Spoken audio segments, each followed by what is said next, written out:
As a quick precursor to this episode, I would love to invite you to attend the autumn edition of my in-person event, Dare Greatly in the Coaching Arena, which will be held on Friday the 8th of November in Barnes, southwest London.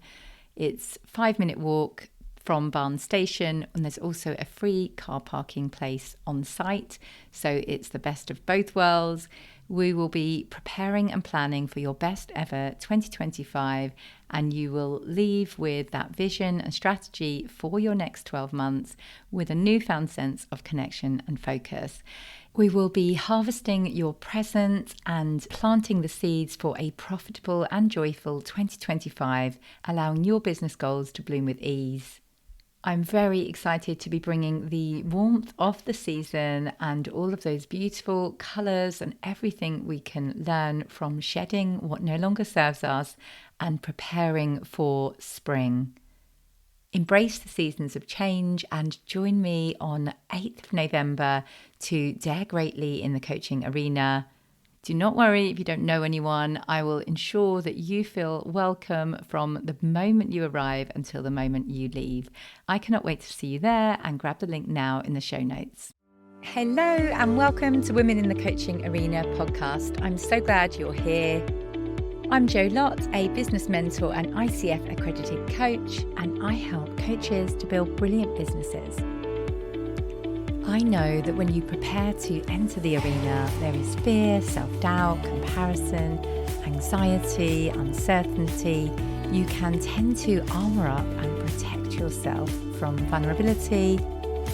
In this podcast, I'll be sharing honest, not hype, practical and emotional tools to support you to make the difference that you're here for. Dare greatly, you belong in this arena. Hello, welcome to the 51st episode of Women in the Coaching Arena. I am so glad you are here.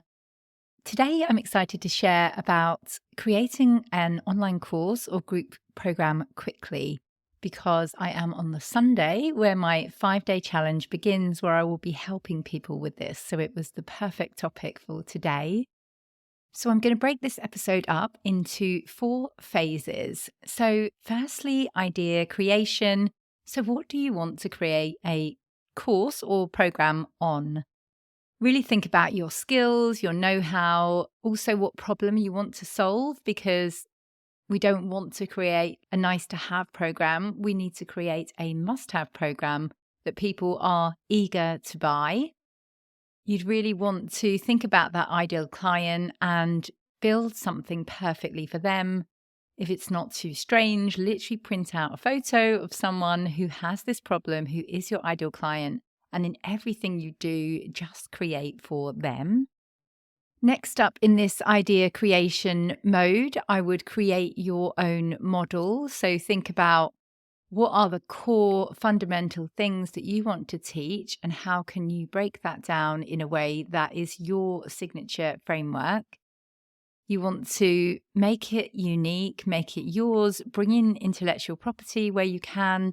So if you think about Rice Krispies, they became famous because they coined the term snap, crackle, and pop. So they made a generic idea of a rice pop into an exciting concept.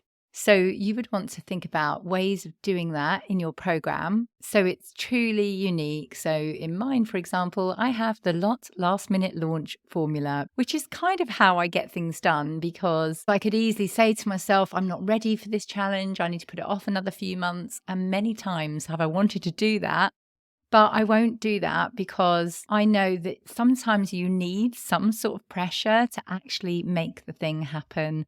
And I see in people I've had discovery calls with in the past, how long they allow themselves to go round in circles on something that could just be a split-second decision.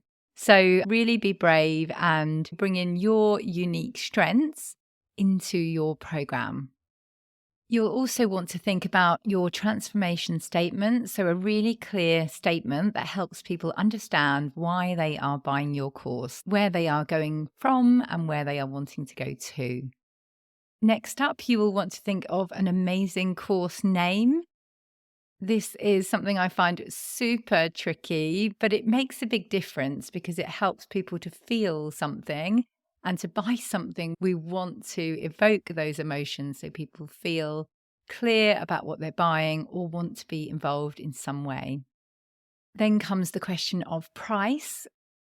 How much are you wanting to charge for your program? That will obviously depend on whether there is any support or whether it is a pure online program without support, which are usually less cost. And you'll also want to test it with the market. I'm helping a pricing coach at the moment create his online course. And the other day I was saying to him that he could charge for his first round. And he said to me that he doesn't want to charge because he wants to be able to do a pricing analogy. So you ask people at the beginning, what are they wanting to pay? And you'd ask them at the end, what would they pay for that program? And he has a specific way of doing it to really gauge an idea about what he should price that program at. So that was a super interesting concept for me to learn about. You'd want to think about your course creation strategy. So are you going to sell it first and then create it? Are you going to deliver live each week, or are you going to record your content straight up? There's no right answer, and there are several different ways of doing it, and the right way will be the right way for you.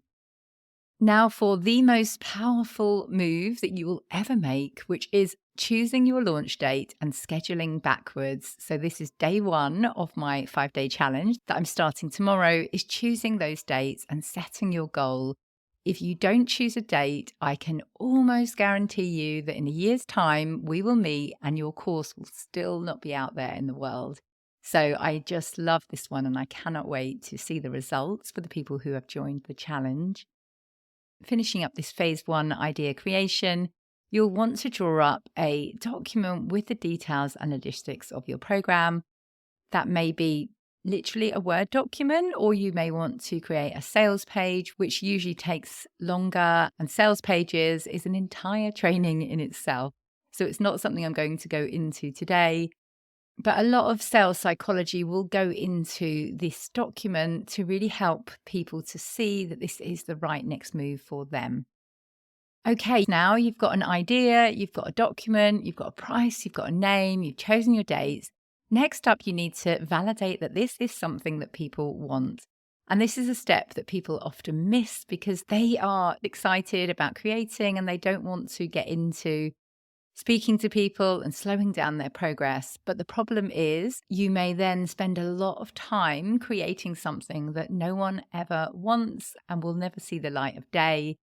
I spent a long time creating a lot of programs when I first started my business on general stuff like confidence. And sadly, no one's really interested in general confidence. They are interested in a real specific confidence for speaking up in meetings, confidence for asserting themselves with their partner. We need to really think about that end goal. And if I had have known what I know now, I would have validated my idea. And then I may have learnt what people are willing to pay for.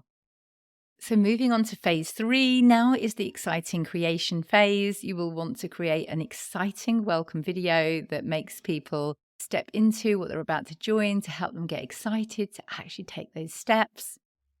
When you are creating your content, you'll need to make sure it's really short and formatted in a specific way so people take action and get results, because there is nothing more depressing than a program where you can see that no one's actually logging in and no one's contacting you if you have support in your program with the outcome of that task asking for feedback. That's something I do in my program. So people work through the modules in their own time, and then they send me their niche statement or whatever it may be, and we chat it back and forth. So at each stage, they make progress, they can tick that off their list, and then they're excited to move to module 2 because it builds on module 1. At this creation phase, you may be deciding whether you are going to create it all in one hit or whether you are going to drip out the content week on week. And that will enable you to create each week that first time, because it is going to take a really long time to create this content. So if you don't drip feed it, you could be there 6 months in, still not selling the program because you won't have that strong deadline of people waiting for that thing to be released. So I find the week on week drip feeding helps me to create the content because then I know people are waiting for it. So I need to get on and create it. Yes, I would absolutely love to do it all in one go, but usually it doesn't quite work out. Although I am very excited that I have booked a 4-night break away by myself in Brighton the week after my challenge, where I am going to put my head down and create as much as I can. So even though the program will release week on week, because I've done research and that's what people actually want, so they don't feel overwhelmed and so they feel like they are up to date with that task. Okay, we are in phase 4. So this is the phase I am in with my program Elevate at the moment, which is going to help people to master online courses and group programs. There is so much involved in this launch phase. I have been working super hard for weeks on my launch for this program. You will really want to ramp up your visibility. You'll want to know your numbers. It's really good to know that online course creation and group creation is not usually something for beginners because you need an audience to sell to several people at once. A 5% conversion rate is the average. So, for example, in my challenge, I have 200 people currently as part of my Facebook group. And that may mean that 10 people buy my upsell at the end of the week, which is the step-by-step guide to every single aspect that they will need to grow their program. So you will want to know this when you are launching too. And therefore, if you can't get 50 to 100 people on a webinar, for example, it might be hard to fill that program. But I do teach easy starter methods as well, because often you wouldn't want to go to the first big launch if you haven't got that type of audience yet. So there are other ways that you can start getting that first program out there and over the line before you start building up to bigger launches. I'm doing a 5-day challenge for this particular launch, but usually I run a 1-hour workshop, and it really helps people to take that step towards you, learn from you, gain an insight, and then decide if they want to work with you further. Filling a workshop also takes time and a lot of work. So you will want to promote it for 2 weeks, ideally daily, maybe even several times a day. For example, when I was promoting my challenge, my mentor said that I needed to promote it 6 times a day. I must admit, I did not promote it 6 times a day. But I did go all in. I promoted it every single day, including weekends, and often twice a day. I also did some guest expert spots where I spoke in groups that have my ideal clients, so those people might want to attend my challenge. So there's quite a bit involved in filling your workshop, which at the end of the workshop is when you actually sell and launch your program. If you're wondering whether you definitely need to launch, you don't always, depending on if you have a few warm people in your audience already. You may also want to sell to organizations which wouldn't need this launch phase at all. You would be more so directly contacting organizations rather than doing a workshop or webinar online. There is a lot of admin involved in this launch phase. So you would want to set up a sign-up page, a thank you page. You'd want to have lots of emails scheduled to help people to gain the details of the workshop and then follow up afterwards to see if they are interested in working with you further. I feel very excited that I have all of these emails scheduled for a change. Normally I am creating after the workshop, but this is a huge launch with me going live 7 days a week starting from tonight. So I really do need to have those things scheduled or it just wouldn't be possible. The benefit of doing a 5-day challenge is that people get to know, like, and trust you even more than a workshop. But this is not for the faint-hearted. This has taken a huge process, a lot of step-by-step instructions, a system I am following, so much tech that it's actually mind-blowing. And I'm very proud that I've somehow managed to get all this tech flying out there. But this is definitely a more advanced strategy and not something I would be recommending if you are just starting out. So huge congratulations. If you are at this stage, you may have launched your program, and congratulate yourself now because you are starting your program. So now you can create an amazing onboarding experience for your clients. Depending on how you decided to create your content, you may still be creating week on week if you are drip feeding your content. But just know that, say, at the end of that 12 weeks, you will have created an asset in your business which will work hard for you time and time again. That makes me realize I haven't talked much about the tech of hosting your course. It doesn't need to be as complicated as everybody thinks. Yes, you might want a portal, but there are also other ways. I'm going to be covering those in the challenge this week. And they're suitable for one-on-one as well. So I love some simple systems that I use to collaborate with clients and move them through an A to B transformation really, really easily. So as long as you set your date, creating an online course or group doesn't have to take years. Understand your audience, outline that program, set your day, create engaging content, leverage your existing resources and network, and launch that course quickly.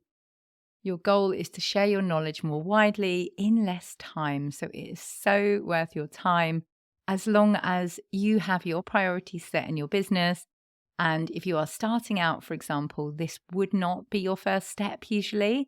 I would be focusing on one-to-one clients, which is higher ticket usually than a group or a course. And therefore, you will be able to bring in the income that you need when you're starting.